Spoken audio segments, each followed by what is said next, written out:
একদিন ছোট্ট রিয়া তার ডেস্কে বসে আঁকছিল, কিন্তু তার রং পেন্সিলগুলো পুরনো হয়ে গিয়েছিল। তাই সে মন খারাপ করে বসে রইল। হঠাৎ তার সামনে এক চকচকে রূপালি পেন্সিল পড়ল।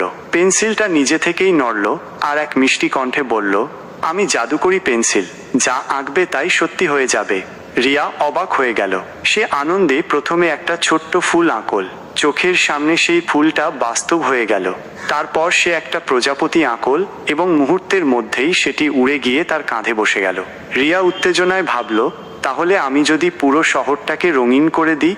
সে সুন্দর রঙিন বাড়ি, খুশির বেলুন আর হাসি খুশি মানুষ আঁকল। আর কি আশ্চর্য, পুরো শহরটা আনন্দে ভরে উঠল।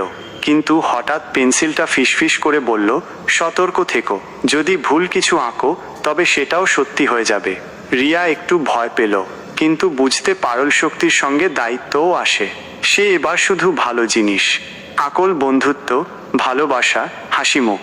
শহরটা আরো সুন্দর হয়ে উঠল আর রিয়া বুঝল, ভালো চিন্তা করলে আমাদের চারপাশও ভালো হয়ে যায়। গল্পের শিক্ষা, সৃজনশীলতা ও ভালো চিন্তা আমাদের পৃথিবীকে সুন্দর করে তুলতে পারে।